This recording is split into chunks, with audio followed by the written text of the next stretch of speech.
Linus and Stefan are two of the best poker players in the world, which is why NL10k is the lowest stake they'll play. On good days, they'll play for hundreds of thousands of dollars.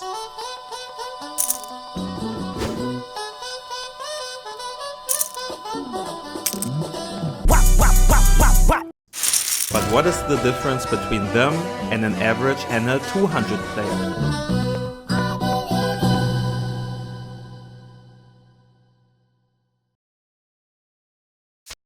Stefan opens ace-9 suited and calls Linus's 3-bet. The solver fully agrees.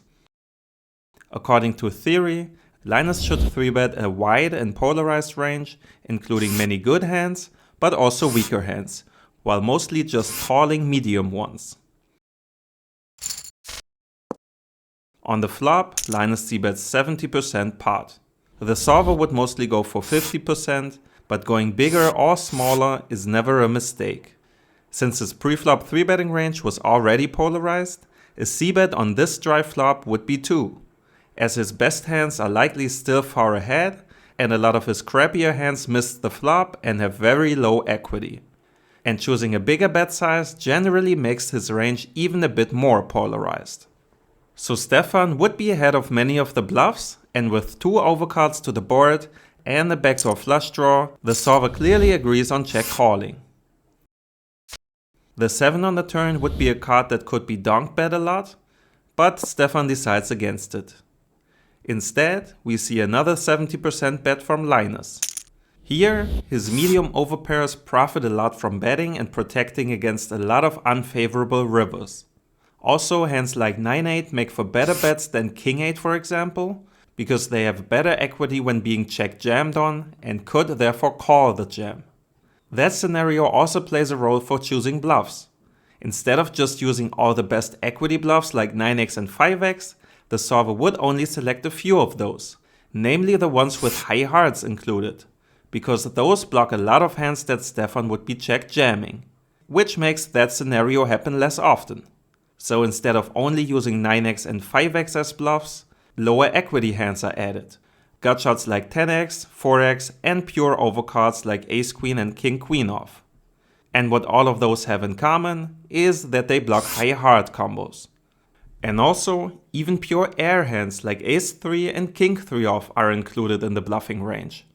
So against another such polarized range, and also having an open-ender himself of course, Stefan can make another solver-approved call on the turn. I think somebody lying. Smell somebody lying. The 7 pairs on the river, Stefan checks and Linus goes all in.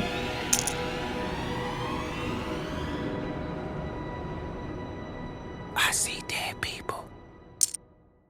Now what first looks like another example of Stefan's crazy exploits is actually just a GTO call. Right, with such a polarized range getting to the river, Linus's range simply includes a lot of bluffs. And as we've seen on the turn, the amount of bluffs that contain a 9 is limited. So ace-9 doesn't block too many bluffs, but it does block 9-10 suited and pocket 9s, value hands which would take this line much more often. Knowing GTO in common spots and with strong hands is what many NL200 players know as well. But knowing how wide GTO actually demands you to bluff catch in some spots is much harder to accomplish.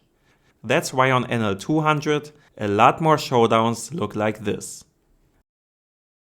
Which doesn't mean you never see any hero calls or bluffs, but definitely much less than on high stakes. And according to this poll, the vast majority of players wouldn't have made this call in game, which kind of proves this point.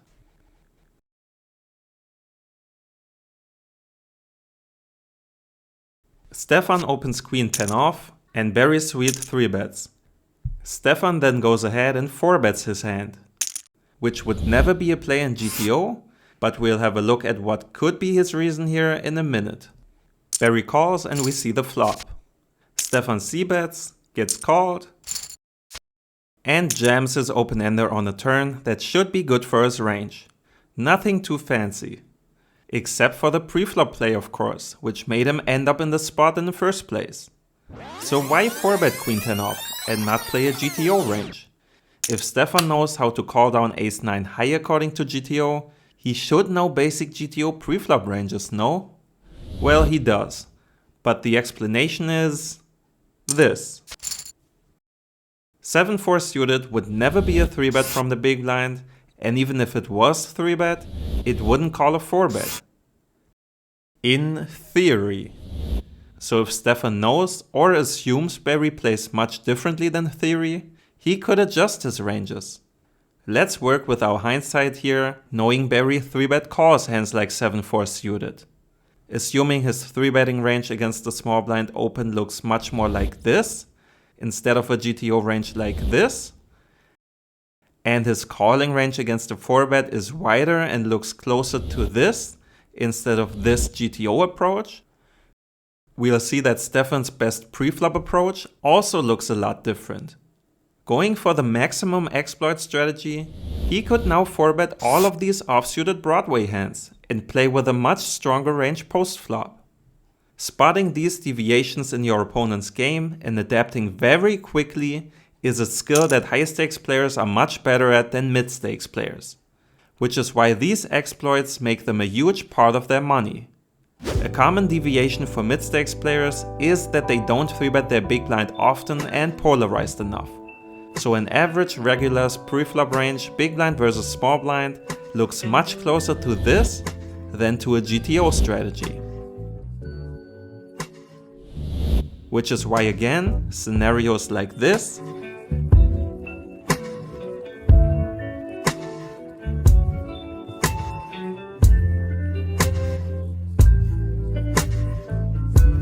are much more common to be seen when an NL200 hand goes to showdown. Again, not a criticism to these guys' plays, both plays look perfectly fine and they are good players. But when you are playing NL200 and are in a small blind facing a 3-bet by the big blind, your best exploit strategy looks more like this instead of this GTO strategy. So you'd want to 4-bet more offsuited high cards which block premium hands and can dominate many hands that call. And bluff less, as your fold equity is lower against the less polarized 3-betting range.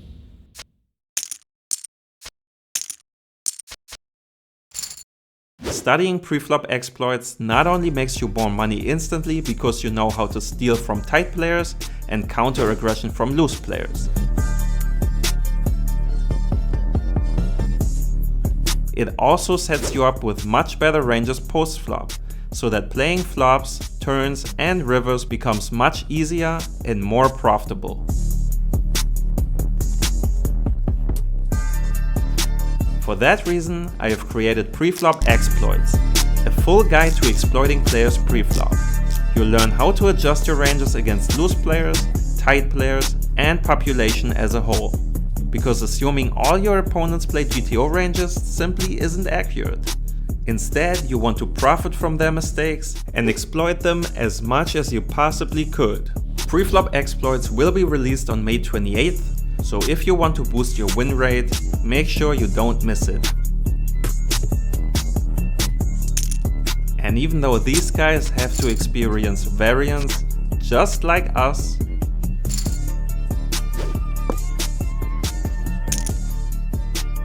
they are literally playing on another level. For now. They not like us. They not like us. They not like us. They not like us. They not like us. They not like us.